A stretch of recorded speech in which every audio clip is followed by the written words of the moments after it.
Hi everyone, and thanks a million, Beverly. Always good to have a very good pair of hands involved in the talk.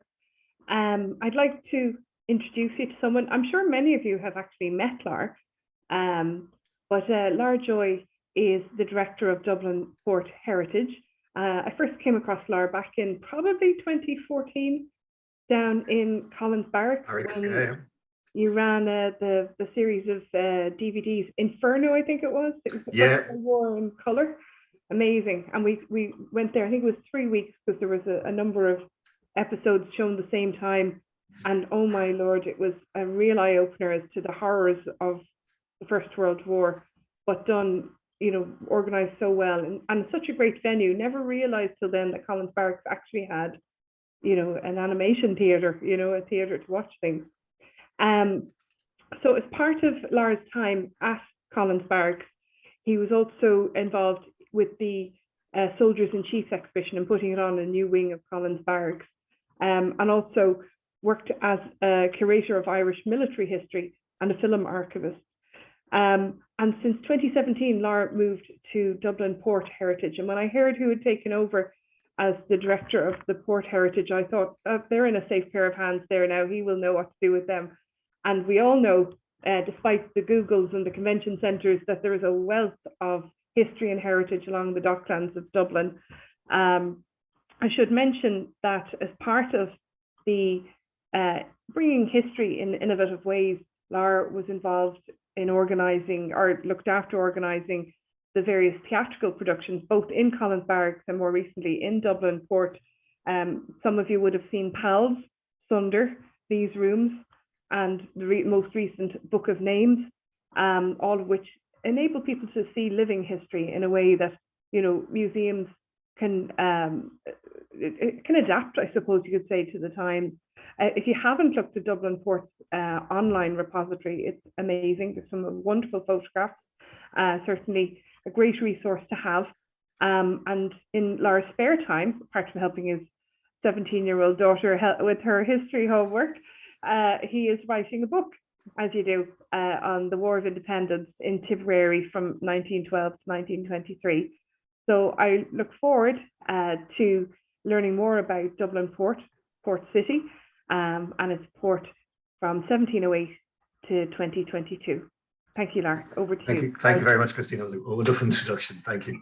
I'm now going to see if sharing works. We'll see if it works. Okay, here we go. Is that working for everybody? Yes, thanks, Lar. So what I'm going to talk about is the history of the port. And I think in many ways we forget that we're a port city. You have the railway bridge, the Loop Line bridge that comes just past Custom House. And for many of us, it cuts off the city from its port and from its bay. So what I want to do in probably about 40 minutes is just look at the port today, because when I went down there in 2017, I thought I knew what the port was, but it's actually a lot bigger than most people know. The other thing is, I think most of us fly off the island. So it's very rare that you take a ferry unless you go to the UK or to Cherbourg. So most people don't come into the port anymore. They go to Dublin Airport. Then I want to look at the history and using parts of our collection to kind of tell you about the port and the city and how the port has dominated the city. And many of the structures and the way it's laid out is down to the port. And then, as Christina mentioned, the Port Archive, we're very lucky. The company itself has been around for 300 years. And a large part of that archive has survived. And that's due to a large number of staff members who preserved it. Legislation was passed in 1996 that it legally had to be preserved. But prior to that, it was really down to the goodwill of the staff at the port and the communities around the port. And then I work for a team called Port Heritage Communications. So I just want to tell you what we're planning to do over the next couple of years, what we've done, and just kind of give you an idea of where we're going. As I said, the port's been around since established in 1707, kind of up and running in 1708. It's had different names and titles. Many people still refer it to date as the Dublin Port and Docks Board, or the Docks Board. But in 1997, it was turned into a commercial semi-state, and all ports around the 12 ports around Ireland are commercial semi-states, separate from government, but also the land is operated or owned by the state. And we're all landlord ports in most cases. Some people still do a bit of stevedoring, but we're in Dublin, we're landlord port, and then the tenants are operating the facility. So the unloading and loading of ships, and also the ferry companies coming in and out. Excuse me, voice is going.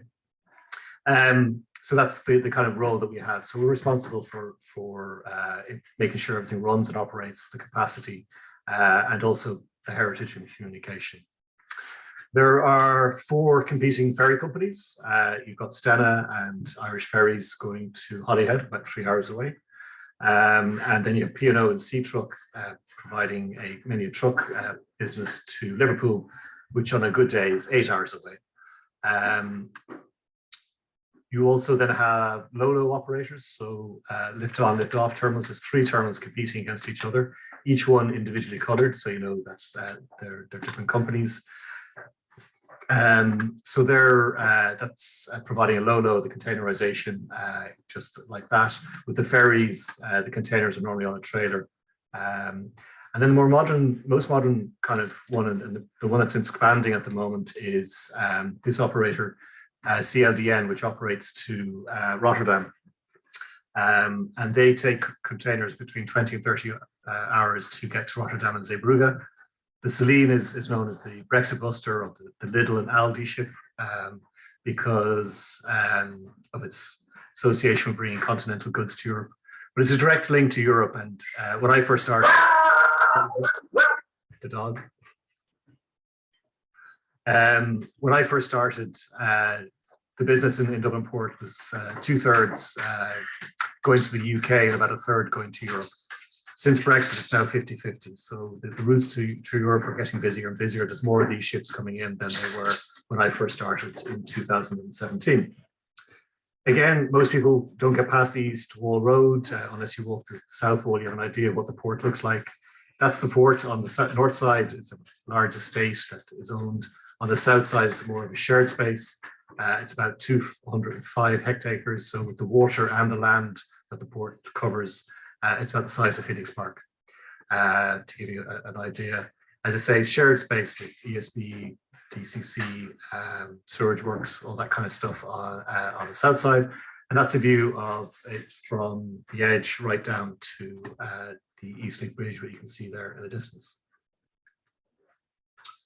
Since 2010, the port's been involved in a series of public consultations and master planning. So it set out a master plan in 2012, and the 2 things that came out of it were improving port capacity, but not trying to take over the bay, which had been done for many years. For about 40 years, there's been a very large court case where the port wanted to expand into the bay. Large opposition to that, and correctly opposed. Now we're surrounded by nature reserves, or have a UNESCO biosphere out in the bay. So we're very, very aware of that. And then city integration is something I'm kind of looking after with a few colleagues, is kind of getting people to come into the port and see what we do and explain. And this is something that's happening in ports all over Europe. The reality that you need to talk to the city that you're in. You can't just plow on and do your own thing. Your neighbors need to know what you're doing. So just to kind of give a crash course on the history of the port. So Dublin is a disaster as a port. The Vikings weren't great fans of it. Dublin Bay is a shallow, sandy bay. Even if you have a Viking ship or a medieval ship, it's quite hard to get into, depending on the winds. This is a quote from 1674, which described in its natural state as wild, open, and exposed to every wind. So if you're in a sailing ship, quite difficult to get into the bay. And it could take you 7 weeks to get into the city. And shipwrecks are very common. There's about 800 shipwrecks in Dublin Bay. It kind of indicates how bad it was. Once the company is established as a ballast office in 1707, 1708, the first thing it tries to do is build a wall out to where the Poolbeg lighthouse is now. And that becomes the Great South Wall. It took about 60 years to build. It wasn't the easiest of structures. And then on the North Pool Wall, that was built in 1820. It took about 5 years. At that stage, they were in their A game, if you like. It's also a smaller wall. But those 2 walls create depth in the port. So the Georgian engineers figured out if they built 2 walls, the weight of water coming down from the Wicklow Mountains into the Liffey would create a natural channel that bigger ships could get in. So suddenly by the 1820s, big sailing ships could get into the port without too much risk to landing on a bull. A bull is another word for salt or sandbank. And at the same time, Dunleary or Kingstown was established as a refuge harbour. So in the case where the wind was coming from the east and it was too hard to get into the port, you would go there and go into Dunleary, wait, and then come out and go into the port. And then, of course, steamships come in the 1830s, and that changes the business all over again. But sail is still very, very important right up into the early 20th century. And as I said at the beginning, this is kind of gives you an indication of how dominant the port has been on Dublin. Everywhere that you see brown on the photograph, or sorry, the map from the collections, was at one stage a mudflat or sand. And the port is basically built upon that since 1707. So in many ways, the city is moving eastwards from the 1707 period, 1710, the whole way down to where it is today. And as I said, there were plans by engineers in the 60s and 70s to keep carrying on into the bay. The bridges are also controlled and built by the port engineers. So the responsibility for the high water mark up as far as Houston Station was responsibility of the port company until the 1980s. And that's why we had so few bridges, because the port company was interested in taking goods off ships and put them onto ships and getting ships in and out of the port. It didn't really want to build bridges for the citizens of Dublin. So you get a conflict between the city fathers and city mothers and the company, where the politicians are saying build us bridges and the company is saying we don't want to build bridges. And that's a responsibility, as I say, was eventually taken off the company. But in many ways, where you can see what the Custom House is, the North Strand was the North Strand because it was the Strand. And then you can see how the water would have gone up at high tide up as far as Trinity College. Nassau Street, as you know, is at a higher level. So if you're on, in around Marion Square and you're looking down past Holles Street, you can see the dramatic drop from Marion Square down Holles Street, and you can see that you're going down into what would have been a mudflat at that stage. So the port, once the problem with the bulls, the South and North Bull, had been solved, expands. The new Custom House is a move by the Irish establishment to move away from medieval city and start to build that Georgian city. But moving the Custom House out, it brings all the trade down this way and creates a huge change. And then you have the wide streets committees established. The North Wall continuously extended and rebuilt. A lot of the key walls that you see today were there since the 1700s, but have been continuously rebuilt. In Alexander Basin was the big basin that was built jumping off from where the Eastlink Bridge is called Alexander Basin and Road. But it takes, that takes 30 years actually to be built. It starts in 1880, it's not completed to World War I. Ocean Pier is the next kind of big chunk. So things happen slowly in Ireland when we're building big capital infrastructure. And then, of course, the 1950s, big changes starting to occur, but really it was the Vietnam War brings in containerization. And you see dramatic changes, of course, which has a huge impact on dock labour, but also the whole dockland area has a big, big impact. This is taken from our port collections, our painting collection, and you kind of get an idea of how busy it is around the Custom House in the 1830s and 1840s. Also, when we think of steamships, they're not huge, big vessels. That would be the size of an average paddle steamer at the time. But you get an idea of how the ships are all pushed up this way and then almost tied up against each other. So it's a very busy part of the city. I mentioned earlier on the kind of Alexander Basin, but this is kind of the golden era is this 1880s to 1910 period. The company is making a lot of money. Once the railway network is established, connecting the whole of Ireland into Dublin, it means that you can leave Kerry, Galway, be in Dublin in a matter of hours, a 3-hour trip across. It's the same time as it is today. You're taking a steamship for 3 hours to Holyhead, an express train down to London. So that in a 12-hour period, you could find yourself on the west coast of Ireland in London. Naturally, you were paying a premium. That was first-class travel, but you can see that it's a busy place, and again, some very exciting engineers are doing some great things. In particular, Binton Bloodstoney, who is an engineer for almost 30 years in the company. His predecessor would have been Halpin. The Halpins, both father and son, of course, we associate with a lot of the lighthouses around Ireland. which is their second job. They built lighthouses because the port in 1810 was given the responsibility for all lifeboats on the East Coast and lighthouses, which was taken off them in 1867. This again is a map from 1906 from our collections. It kind of shows you, especially on the north side, how connected the port was. You have a series of goods yards connected by train right around the country.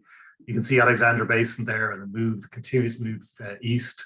And then on the south side around the Grand Canal, you very much associated with the coal industry and with the gas industry. So cheap Cardiff coal was brought in, crushed and then turned into gas, and that's how the gas was provided around the city. There's also shipbuilding in the port. Starts off in the 1863 when the first dry dock is built, Webb and Bewley, but the most successful company is the Dublin Dockyard Company, which had a very good World War I. They also opened a shell factory, which you can see some of the women there in that factory making 18-pounder shells. Vickers, the big British armaments company, sets up Vickers Ireland, which operates throughout the next 30 years. And then you have the Liffey Dockyard, which was the builder of many of the big ships associated with Irish shipping and the B&I lines, so Irish Fern, Irish Fur, and then the Meath for the B&I. So all those ships are being built in Dublin. Again, once you get into the 70s and 80s, these ships can be built in Japan and later on in South Korea for a third of the cost that they're going to be built in Europe. And that all starts to change.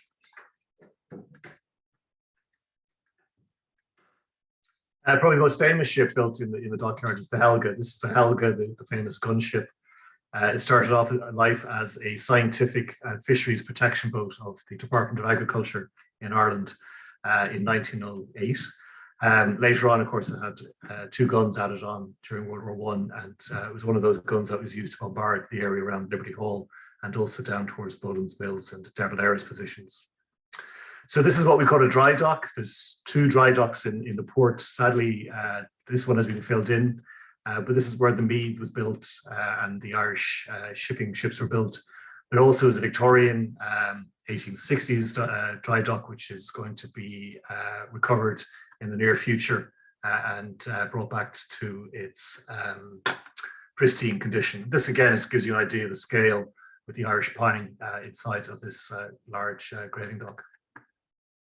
I mentioned earlier on the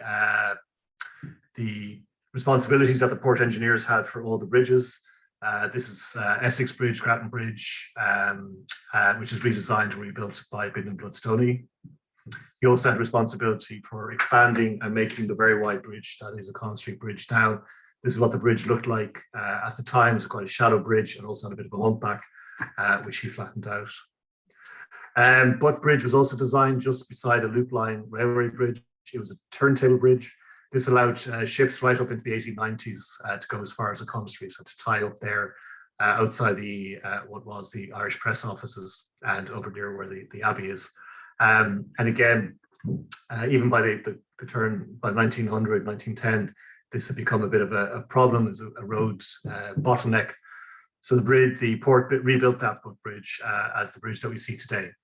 And these vehicles are all heavy vehicles, maintenance vehicles used by various companies and Dublin Corporation. They're brought onto Butt Bridge to do a weight test. So the idea here is that you put as much weight as you can on the bridge, more than it will get during daily traffic, to see if it can take the full weight. And it passed. And almost 100 years later, it's still in operation. There's a loop line bridge, which again was built in the 1890s, but you can see it divides the city between its port and the rest of the city. This is Alexander Basin. And this is the big change that occurs throughout the 20th century, is that ships are getting bigger, they need deeper water. And that's why the port is coming further and further east, because the ships are getting bigger and they need deep water. And this area becomes known as the deep water port. Further on, it's kind of still Dublin Port, but it's smaller coastal ships going up there because they can fit up there. During the 1920s, there's a kind of an economic decline for the company. Customs is introduced. You have to remember when the Act of Union is passed, we're part of the United Kingdom, so therefore goods can go back and forth freely. Customs are introduced straight away in 1922. Temporary buildings at first are established. This one would have been a wood building for the customs officials. later on permanent structures. And they're all in position with the customs men and women right up into 1992. And then the Treaty of Maastricht does away with them. And then until 2019, we have the freedom of movement of goods throughout Europe. And then, of course, Brexit puts an end to that. One of the key events for Ireland, the new De Valera government, it kind of cemented them as part of a party of the establishment, was the UK History Congress in 1932. I always thought it as a kind of an Irish event, but actually it was an international event. Huge numbers of Irish immigrants coming back from America, in particular the Irish in England. There wasn't enough space to have them in Dublin, so large numbers of ships came into the city and tied up along the quay walls, the largest ships again in Alexander Basin, and then 12 liners out in the bay itself, which kind of gives you an indication of the extra hotels, essentially what the ships were providing, hotel rooms for the city. Again, these are photographs from the 1950s taken by the port engineers. This again is looking south, Alexander Basin on your left-hand side, and then you can see the large rail network, and then the Point Theatre, which is now the Free Arena, is there in the middle, that very large building that you can see there. Of course, that's all dramatically changed in the last 30 years. Looking north this way, this is where the convention centre is now. And again, you can kind of see the importance of the rail network of goods and warehousing. So the Dublin Port Company at the time, or the Docks Board, would have been heavily involved in warehousing, employing stevedores to employ the dockers. It would have had crane men running the cranes. So it was more involved in the full operation of the port than it is today, where it is now a landlord port. And then this is the area I was talking about, the Grand Canal, looking roughly eastwards into Ringsend. The chimneys that you see there are for various companies, but in particular for the tram company, would have had its own power station. And then you have the kind of gas, and you can see a lot of coal being imported into that area. And then you have Boland's Mills, which is now where Google is. I mentioned a few times about that clash between the community and the company. Around 1963, a series of master plans were proposed where large parts of the bay would be taken over, Sandyban Strand, this 52-acre extension into what is a Talca estuary, up almost as far as the North Bull Wall. This created a huge backlash from the local community and led to a series of court cases, which the company lost in 2010. And again, we now know that this area is, from a bird point of view in particular, is vitally important for large numbers of migrating birds throughout the year, but in particular in the summer, where this extension of the port was supposed to be built, between 15 and 20,000 birds are feeding there at low tide. So it's a very important area. This kind of reflects the decline, again, looking over towards the point where the Point Theatre is. The point was at one stage, of course, the furthest part of the city, right up into the 1850s. Hence the nickname. It would have had a Point Lighthouse on it. But the decline is starting to come into the area. The East Link Bridge, again, looking east or looking to the south, gives you an idea of some of the decline. These are photographs taken by the port company itself. This is the Ferryman, well, it was the Harbour Master's office. It's now the Ferryman pub. But it kind of, again, gives you an idea of what's happening in the north inner city, the decay around George's Dock at that time. And finally, you kind of get a view looking again down the Liffey, and that's the city I would have grown up in the 1980s.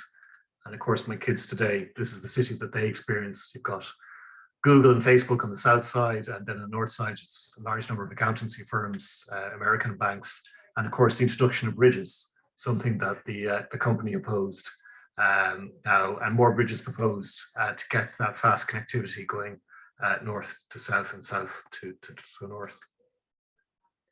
So this is a full extent taken from Google of what the port looks like today. You can kind of see in many ways the channel that's created by the Liffey, and then you can kind of see the sandbanks that are there. So to look at, go back one.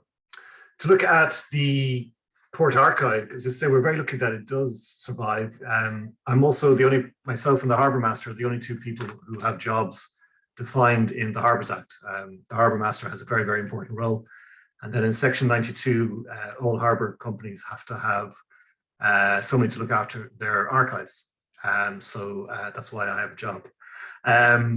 And as I said, it's due to a large number of retired staff members who did a wonderful job in the 80s and 90s of preserving it, that it's actually survived. The key parts of the collection for us are kind of the establishment of the dock board in the 1860s on. But we have about 75,000 photographs and counting at the moment. All aspects of the port have been photographed from the 1861, so it's very, very early. We also have 30,000 engineering drawings. So every detail of that expansion eastwards is documented and beautifully done and hand colored, especially for 18th century documents. And a lot of those are now on our website. And lucky for us, the National Archives also has a lot of our 1700 collection. There was a very popular decision in the 1970s to put older collections onto microfiche. And once it was on microfiche, you could then destroy the original collection, something I oppose. And what it was very fashionable is what professionals would have recommended at the time. So due to the hard work of the archivists and National Archives, they took on that collection, which we now have the microfiche, but they have the physical collection, and we're slowly starting to scan the microfiche. And this lecture is based on scanning projects which were carried out in between COVID, between 2020 and 21. This is the map collection. So you've got the map of the North Lots. To speed up the filling in of the North Lots, the port company at the time built the quay walls down as far as the point. So they kind of built a structure around what were mud flats and sandy areas. And then they sublet it to tenants. And then each tenant was obliged by his contract to fill in that land. Some were very successful, others went bankrupt in the process. George Semple is one of the many, many people who come over and tried to deal with the Bull, North Bull and South Bull, come up with clever solutions to deal with this shifting sand, in particular in the winter. That would be some of our earliest collections. George Gibson also does the same, and you kind of get that idea of the domination of the sandbars, but in particular, you're starting now in 1756 to see the various attempts to build the South Wall, which every couple of years gets demolished with a storm, and they have to go back out again and rebuild. The engineering scanning scan of their collections. This is the lighthouse at the end of the South Wall, the Poolbeg Lighthouse. Each year, the concrete blocks around its foundation will be knocked out. And this is from 1895. I think it's a survey by Bindon Bloodstone himself. And what he's doing is pointing out which blocks have moved during the winter, cracks that have appeared on the foundations, and how to protect them. So this is the kind of detailed work that the engineers have to do to keep things tipping over. The engineers are also, and the draftspeople are also designing all the things that are needed, the cranes, and in this case, a steam launch Erin, which was used as a kind of a harbour master runaround around the port.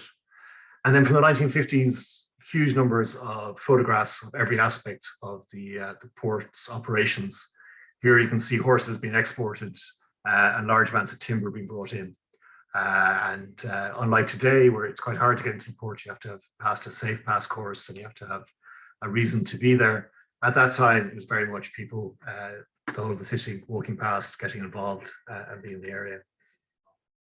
These are slide collection photographs, 35mm slide, which I'm a big fan of. The Bonita is one of the most famous tugboats that was operated by the port. This is Grading Dock 1, which is the dock that we'll be unveiling. And you can see it's very much stepped down Victorian style. And then you have the Henkel cars, which were based, being assembled in Dublin, but also in Dundalk. And these are actually being exported. They're not being imported into Ireland.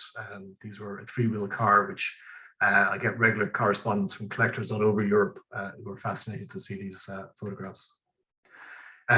These are tea chests coming off an Indian ship, which is importing tea into Ireland, and they've been taken away by horse and cart. And I think this photograph is at the 1960s, late 1950s maybe. So even horse and cart is still being used into the 60s. We've been very lucky that in the last 5 years, there's been a kind of a boom of publications, in particular the Dublin Docker. If you want to learn more about the life of the dockers at this time in the 20th century.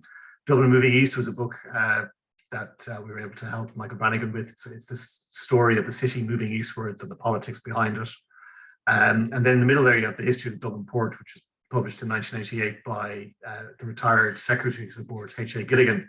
And he's one of the many people who preserved the archive, the photographic collection, engineering collection. We're indebted to his work and research to keep it all together.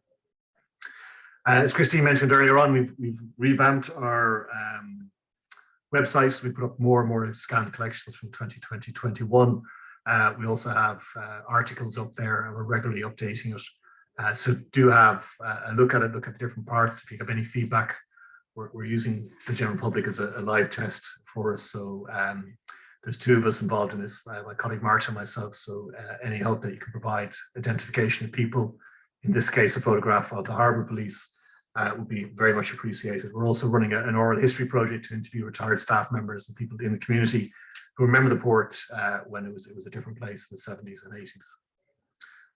Like this lecture, we've done a large amount of lectures during COVID, but in times in 2018 when we could meet people, we also did lectures in Port Centre, which is just off the East Wall Road.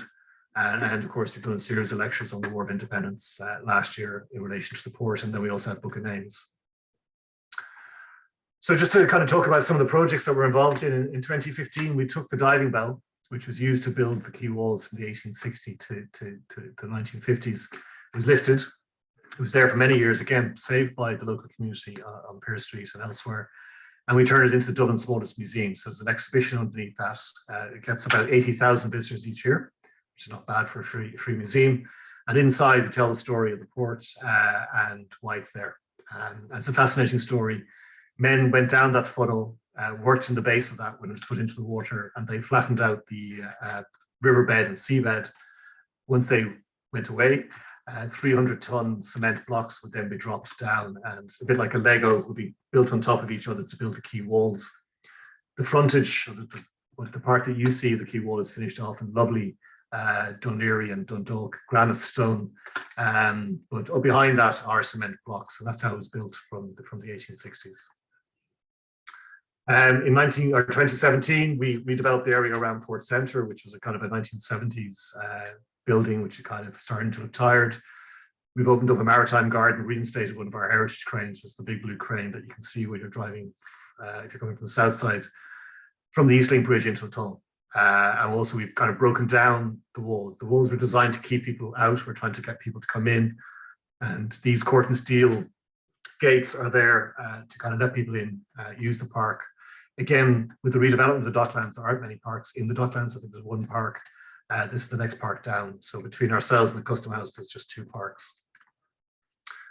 Within the old shipbuilding area, we created the Pump House Heritage Zone, which is an area that you can see there just down the road from the Port Centre.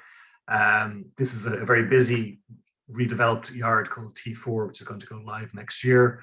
And what we've done is kind of kept a small sliver of that redevelopment.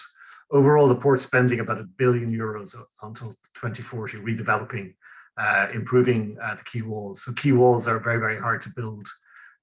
Under all the cement that you'll see when you come down here is about 30,000 tons of rebar. So it's all steel underneath to make sure that the quay walls are supported and can take these big ships that are coming in. This kind of gives you an idea of what we preserved. The original gravy dock gate, the cranes, and we're proposing to put in a light ship there in the near future. So during COVID, we started to film plays down there with local playwrights and theatre companies. And then in 2021 and 2022, we had new productions, and we've more recently had Fish Amble Theatre Company down there. This is the Book of Names project, which again looked at the IRA, the role of the IRA in the port in 1920, what they did, the smuggling of guns into the port, but also in particular the impact then of the secret life on the men and women in the port and the local communities. For many, it was a harrowing experience that lived long in their memories. And then Outrage was on in March and April this year in the Pump House. We had about 60 people, an audience of 60 down there in the Pump House, telling the story of the Civil War. And again, bringing some of that history, which is very complicated to kind of engage with in books, to life and kind of make it more relevant to people. Next year, we'll be opening what we call the red brick substation, which is, again, if you're on the East Wall Road, you'll see a little red brick substation that was used by the ESB. It's been handed back to us. It has a preservation order on it. And we're going to build a small museum, visitor centre and gallery here. It's under construction at the moment if you're passing. So again, that's to kind of give you for people to kind of come in and see what the port is, because most people in Dublin do not go past the trench that is East Wall Road. They're always rushing to the port tunnel, or they're rushing to the East Link Bridge, never into the port. And to kind of connect all of this, what we've created is the distributed museum network. So the idea is that you'll start off on the diving bell on your bike, and then cycle across the bridge at Samuel Beckett, and then you start a journey going down to various parts of the port. And to help that, we're building 2 big greenways ourselves along the East Wall Road, and then the Tolka Estuary Greenway, which allow people to discover the port safely and avoid all the big trucks.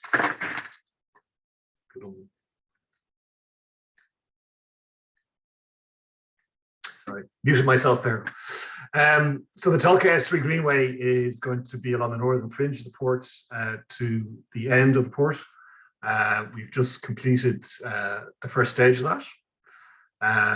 It's designed for pedestrians and cyclists, and at the end is going to be a very spectacular park. So that whole area that we've been filled in by the port is now going to be an area we'll have an elevated park to kind of see the bay and appreciate the bay in all its glory, and a view that no one except the people who work there get a chance to see. These are just photographs kind of showing you the building work as it's going on, with the new paths going in. We've had to knock down some trees, so next year, a large part of the year will be spent re-establishing trees, putting up mature trees. And in particular on this section here, we've had to take down the trees. So we've made a commitment to our neighbours in Clontarf that we will re-establish trees all along here to take some of that harshness that you can see in an industrial landscape. The Liffey Tolka pedestrian route will then connect the Liffey at the East Link Bridge right up to the Tolka, and it goes along the 10-metre wide gift of land from the port company to the city, to allow people again safely make their way between both, and we'll kind of cycle in the area, so make life a lot easier. It's quite a dangerous road to cycle on. On the south side, the port is working on a new master plan, or sorry, it's the final part of the master plan called 3FM. There's been 3 parts to the master plan. The first 2 have been passed for planning. The Alexander Basin redevelopment goes live next year. It's been built since 2015. Master Plan 2 is the remainder of the North Port to be redeveloped and well, capacity approved, which has planning permission. And then 3FM, we're going into the consultation process, probably coming up to Christmas or just after Christmas, to look at the south side, which again, as I said, is more of a shared space. This is kind of a general layout of what they're proposing. Again, because it's a shared space, you can see the areas N, O, and K are the parts that the port own, and they're the areas that we're focusing on. Yeah, we'll be kind of hoping to get that out and start showing to people before Christmas. One of the key things will be a new bridge to take the road traffic and I suspect the traffic going to the incinerator off the East Link and free up that for more car traffic. So that'll be an internal road network to kind of take that traffic and connect both sides of the port. And then again, we're looking at a new series of greenways to bring people in around the South Port and to kind of get people down there. We have responsibility for the South Wall, which is a national monument. And we get, again, we kind of have a plaque counting machine on the walls. So we know that about 180,000 to 200,000 people walk the wall. So it's a hugely popular destination for tourists and for people living in Dublin. And there's other things that we're doing are kind of supporting Frank MacDonald in his publication on the Dublin, and looking at the history of planning and what's happened to the city and its future, which is a very big debate for people, and that's kind of very, very understandable, which we launched with Frank before Christmas last year. We've reinstated the Liffey Ferry. So the Liffey Ferry ended once the East Link Bridge was built. There's been licenses to have a Liffey Ferry since the 1600s. This was the last ship, number 11, which has been restored. It is now providing tours around the port by the Nautical Trust. And you can find, again, they have a website if you want to.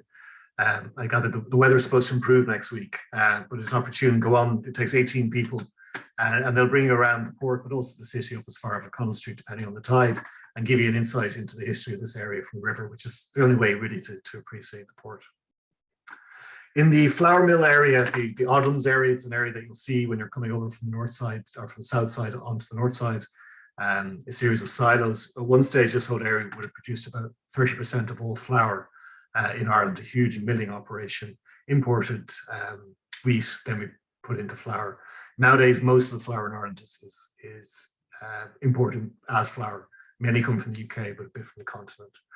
So what we're looking at, those buildings, which are older buildings, is to turn them into an area that we would call a cultural quarter, allow people to come into the port and see, they're very tall buildings, see the port in operation, but also see the city in a different way. And we worked with the famous Irish architects, Grafton architects, to do that. One of the key things then, of course, is to take our collection, our archive collection, and create an archive building as well as a museum, but also some commercial elements in there. Again, all this information is on our website, either on the Dublin Port Archive website or on our dublinport.ie website, which is the main company's website. And you'll find all the details, including master plan documents there.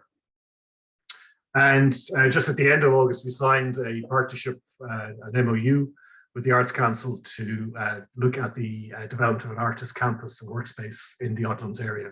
So that's what we're doing at the moment, and it's keeping us very busy. So hopefully I kind of kept it into the 40 minutes there. I'd just like to thank my colleagues for their help as always. If you have any questions, complaints, concerns, that's my email. And as I said, that's the Dublin Port Archive website. And please do have a look at it. We'd love to have your feedback on it and improve it in any way we can. Or if you feel it's material that we should have up there, please do get back to us. So I'll stop sharing. Hopefully you could hear me. My voice wasn't tiring out too much, Christine. No, it was great. We can hear you loud and clear. And my God, there's an awful lot when you say the words Dublin Port. It's like a Pandora's box, isn't it? Really, the amount of information. And as I said, when I went there first in 2017, I thought I knew what the port was, but it's a lot bigger than most people are aware of. And I mean, the figure, which I kind of find scary, is 80% of everything coming into Ireland comes through Dublin Port. Wow. And it kind of just shows you the scale of the operation. And again, because all of it's disappearing into the port tunnel, thankfully, you don't really realize how many trucks are coming into the port and going out of the port. Yes. But what I found, so first of all, before I launch in and open up to people to ask questions, thank you. First of all, thank you for the work putting it together and taking the time to deliver it to us. And there, as I said, there's so much to it, and not just looking back to the 1700s, but actually looking forward to what's coming and giving us a preview of what's been worked on looking forward. So thank you for that. I'm going to open it up to people. If you'd like to unmute yourselves while asking a question, and then perhaps put your mute back on in case we hear background noise. But please, anyone, any questions they'd like to throw out? I'll keep an eye on the chat as well. So lots of lovely compliments coming through for you, Lara, in the chat. I'm seeing the one there about the Helga. The Helga was a beautiful boat.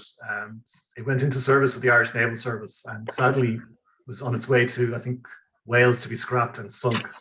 I think it would have been a great ship to keep, but yeah. And the dry docks. So the dry docks are just about 500 meters away from the East Wall Road. So they're if you're looking out before you get to Odlums in the mill area, so that's where they were. And could I ask now, thank you very much, Lara, for that. It's great, Sonia here. Could I just ask now, the dry dock there that you just mentioned, the one that you said is going to be brought back. Could I get a little bit more information on that? The dry dock, the dry dock was built in the 1850s by Dargan, the famous railway engineer. He was the contractor on the job. And it was used for building, but also particularly fixing ships throughout the 19th and 20th century. The part of the planning permission for Alexander Basin redevelopment was that needed to be preserved. So we basically, now that the work is almost coming to an end, we need to unveil her. The dry dock itself, again, with the construction work that was happening down there in the 1990s, was filled in but I gather it was filled in mainly not by rubble, it was filled in by sand, and then a yard built on top of it. So that's been filled in. And then Graving Dock 2 was filled in as part of Alexander Basin redevelopment area. Again, it took, I would like to have seen that kept, but again, it was one or the other, and it's the Victorian Graving Dock that's been preserved. And so what do they foresee then happening with that once it's unveiled, I think you said? Yeah, well, I mean, you saw the way it is. It does have a kind of amphitheatre feeling to it, and it is stepped down. Yeah. So, I mean, it kind of, again, I was down there for culture night, and it was a bit cold, but you could have public events down there during the summer. And what we found with New Productions last year, who did the theatre show till November, by November, you really can't have anything on outside down in Pump House, but you could definitely do shows inside the dry dock. Again, we use the term graving dock now that I'm in the port, but before I went to the port, I would have said dry dock.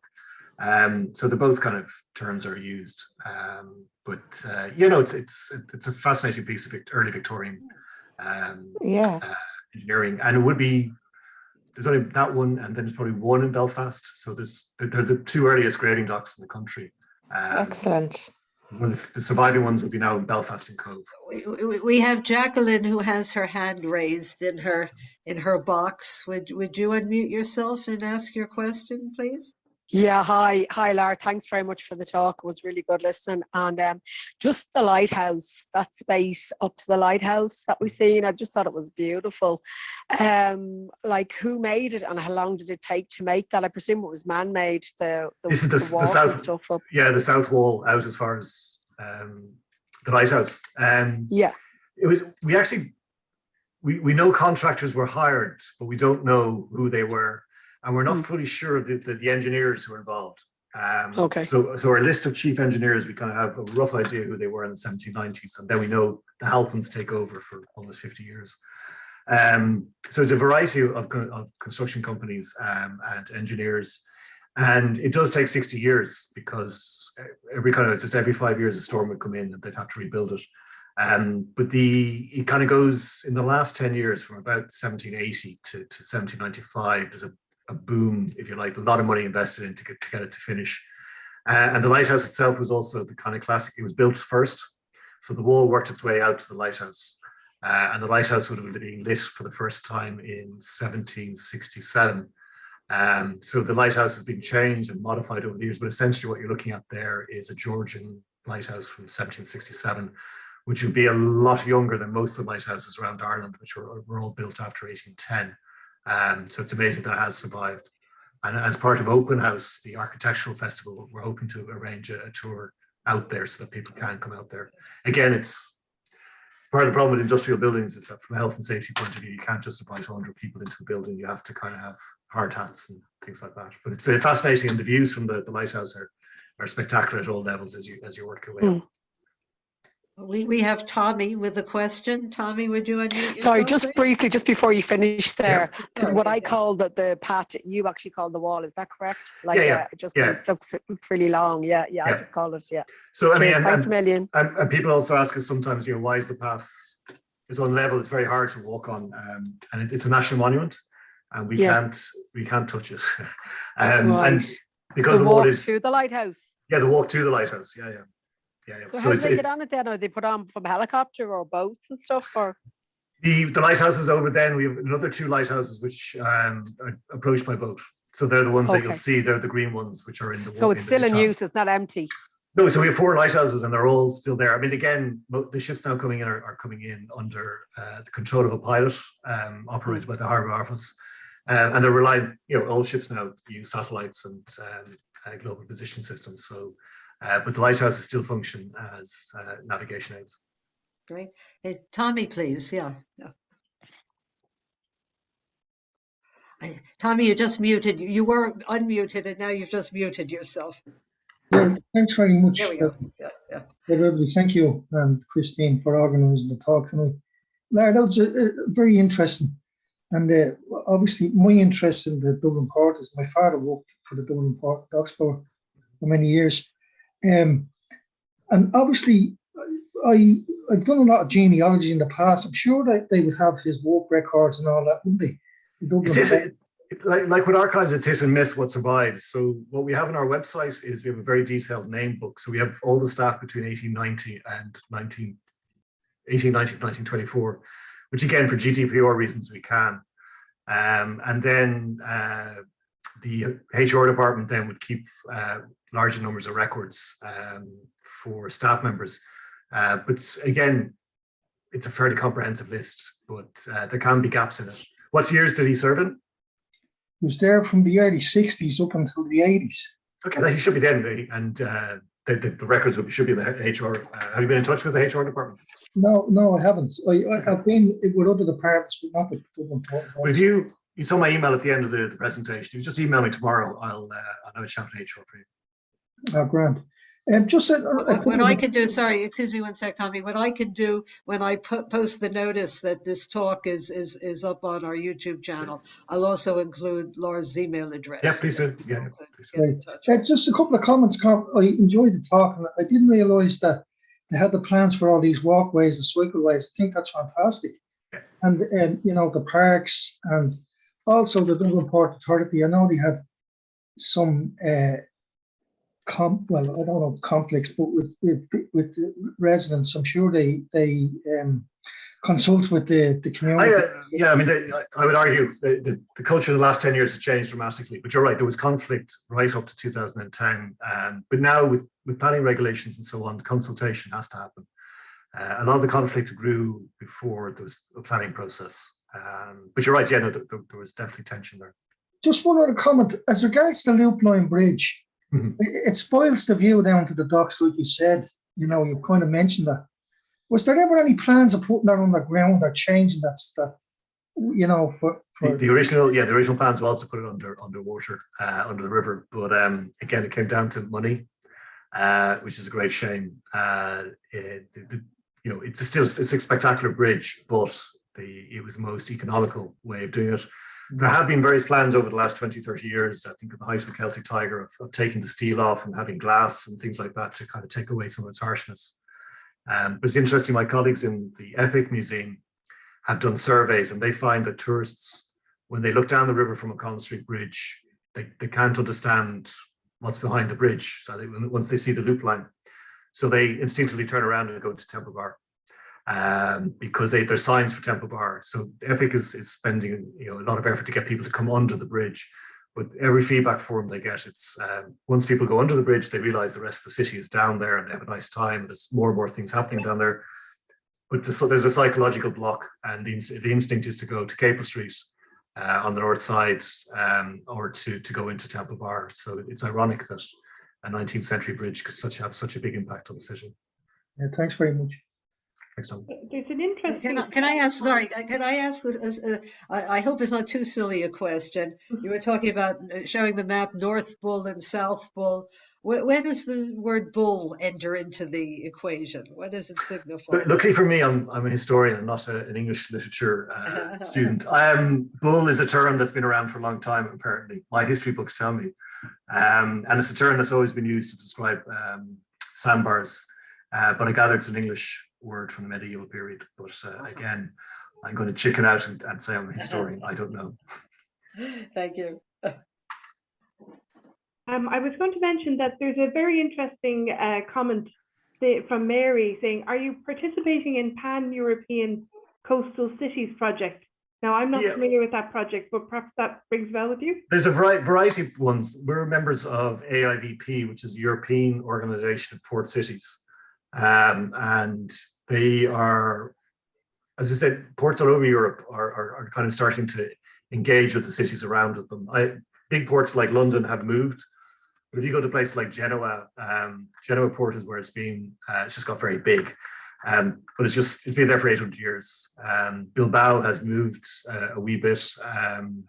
So ports are still attached to their cities. So there are a lot of organizations. And then ESPO is the European Seaports Organization, which is if you like, the European body for ports, quite a large organization. And our chief executive, who's just retired, was president of that for a number of years. But yeah, AIVP would be the big one, but geographers in Holland in particular and Belgium, it's a big thing about ports and their cities. There's more and more programs. So maybe I don't know that program, but there are a lot of programs out there where people are kind of tackling this thing of the future of ports, the impact of flooding on them, their hinterland, how they impact on the hinterland, and which ports work with their cities and which ports don't. So it has become a big discussion point for ports themselves, but also with academics.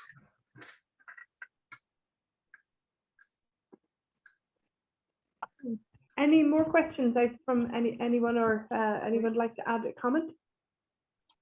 We have Paul has remarked he's wondering, doesn't Clontarf mean field of the bull? I don't know that, but I will go find out. That sounds very interesting. Sure. Yes, we'll have to find that out. We have a very interesting comment from Noel, who, first of all, it says, very interesting talk. My mother's brother-in-law and her nephews all worked on the docks. My grandfather started up the first Sea Scout troop in the boathouse of the old Coast Guard station. Yeah, which is still there. Yeah, I mean, I didn't go into dock labor, I mean, but containerization had a huge impact on dock labor. And the other big change that happened in the North Inner City was there's a large number of car companies, what they call assembly companies. So for tax reasons, if you bought a car from the UK, you're going to get taxed full car tax. But if the car came over in a box and was assembled by an Irish company, there was no tax on it. So there's a lot of these small companies around the North Inner City. And of course, once we joined the European Union, they all had to close down because of the new regulations from Europe. So there was a kind of a double whammy effect, and then you had small manufacturing businesses going out of business, and the dockers all getting hit at the same time, which had a huge impact on the North Inner City areas of Ringsend.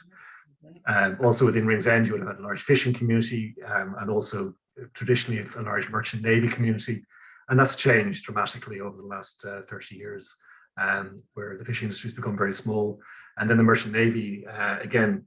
Because the wages have just dropped most of those jobs now, particularly in the port. We would see people coming as far afield as Bangladesh and Philippines on the bigger low freighters. So it has changed and had a dramatic impact on the communities locally. We have a question from Teresa. Teresa, do you want to unmute yourself and ask your question?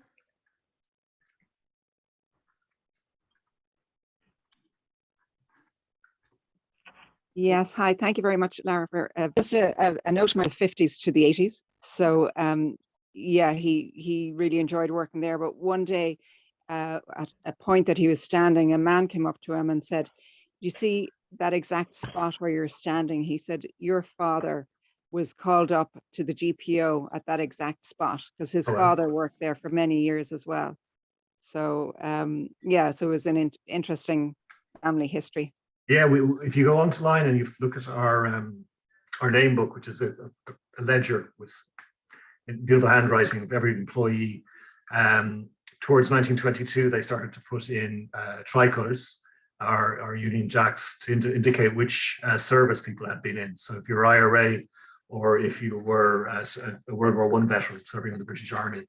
So again, as an organization, it seems to be fairly even-handed. It kind of some fought for 1916 War of Independence and some fought for the British Army, and I suspect then they weren't allowed to kind of work the same shifts later on in the 1920s, why being political. But yeah, no, there's a very, very strong tradition. Yeah, and my dad's brother also worked there, and a few other family members. But at that time, it was called British Rail, and then I think it went on to be Sea Link and Stena Line, was it? Yeah, and there's a kind of Sea Link would have led into Stena, so Stena now. And there would have been a huge, British Rail would have been a big employer in the 1970s, 1980s, and again changed. Yeah, thank you. Lara, I was looking through this book here just earlier on, if I can angle it, John Rock's Map of Dublin. Yeah, it's amazing. And Dublin Port pretty much ends at World's End Lane, which, I'm sure is probably only around Marlborough Street at this stage. At that stage, yeah. Yeah, you've got the Strand Road and World's End Lane. I wanted to mention, I'm sure you've heard of it, the Morgan Aerial Collection. Have you come across that? I have in the past. I haven't been on it for a while. Yeah. But Yeah, because I'd be surprised. You know, you mentioned the National Archive, but the National Library has an awful lot of the Morgan Aerial Collection on their website. And he seemed to go everywhere in the 50s taking photographs. I'd be very surprised if there weren't some of the port. There are some of the ports. The other big collection that we've looked at is the military archives, who have the pension records for the IRA. They also have aerial photographs Right, okay. of the whole country from the 1930s on. So you actually get some amazing detail of Dublin City in the 1930s. And of course, if you go to German archives, you'll find the German photographs that were used in bombing Dublin. Right, okay. And my mum always tells us that for her first Holy Communion, they were brought off to the North Strand site to look at the bomb site. That was her first Holy Communion. I mean, one bomb killed 30 people, over 30 people, and Yeah. I think destroyed about 300 houses, which kind of again shows you that part of the city, you know, there were old houses, and Yes. something as violent as a 500-pound bomb is going to do a huge amount of damage. Yes, yes, of course. Can More I- serious side. Can I ask you about the old power station? Yeah, there's a number of power stations. So the port had a power station on East Wall Road, which was disappeared. I don't know when it disappeared, but it disappeared. So that was when it was electrified. And then you also have the power station that Dublin Corporation established at Pigeon House Harbour. Yeah, that's later. the one I'm talking about. Yeah. Yeah. That's still there. So that's there. So that whole area has is a national monument and has a preservation order on it. So you have the original harbour, which would have been built in the 1790s, then becomes a military barracks, and then Dublin Corporation buy part of the land for sewage works, and then the other part was used as the first power station, which is then taken over by the ESB, and I think was in operation to the 70s. So again, the 18th century building is in very, very good condition, but that old power station, just by its nature, it's made of a lot of steel, is very rusty and red brick, which wasn't probably designed to last too long. Yeah, because when I was on a project there, and they were talking about building a museum, There was a proposal, yeah, a science museum, wasn't it? and then I was just wondering, like, then because then there was a put a stop to all these things, and then you know. And what about the chimneys, the tall chimneys? We see the fort area, that power station that you're talking about, is owned by Dublin Corporation, so they have they control that area, and then the ESB control the power station. So the 1970s power station, which the famous chimneys, is no longer in use, but then there's a power station beside it which is in use, and I think they're planning to put another one in that area. So again, they're all gas fired.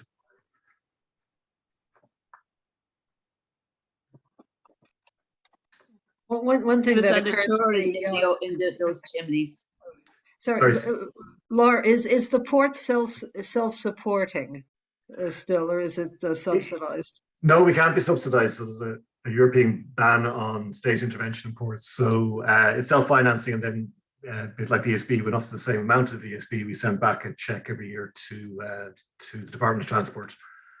So that's how commercial semi-states work, is that they're designed to work efficiently as a commercial body, but the overall responsibility is their parent department is still responsible for them, and the ownership.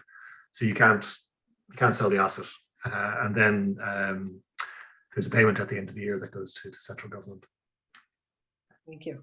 But you're right. In the 1980s, the company would have had a very bad patch. It would have hemorrhaging money, a lot of strikes, a lot of problems, and I think probably would have been the fourth or fifth busiest port.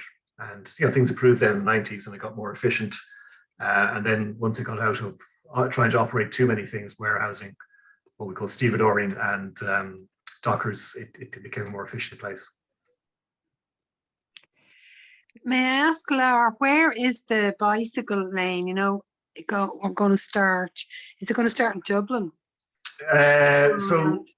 So starting off at the moment, there is a rough bicycle lane starting off the diving bell, which you can follow at the moment over the Samuel Beckett along the North Quays. And then we're building one from the Eastlink Bridge up. DCC, Dublin Corporation, are building a new cycle lane on the Eastlink. So to the west of, I think I said south during the talk, to the west of the Eastlink, there's going to be a new pedestrian bridge there. So at one stage, you will be able to do a full loop around that whole area just on your bike. And then we're building from the East Link Bridge up to the Tolka along the East Wall Road to the new Tolka Estuary Greenway. So it's good cycling for some Saturday and Sunday. It sure is. And then where does the park? Is the park on the other end? The park, yeah, we at the other end, right at the edge of the port, overlooking the nature reserves as you look towards the North Bull Road. Yeah. Gosh, I'll definitely be doing that. That sounds great. Yeah. Folks, I need to go off now and help my daughter do her essay. So thank you so very much for being Thank with you us. so much. Yeah. Thank you very much interesting. indeed. Many thanks, Lara. Appreciate your If you have time. any questions, please do email me. Thank you very much. Good to see you again, Christine. Bye-bye. Yeah, take care. Thank you. Bye-bye. Okay. Okay.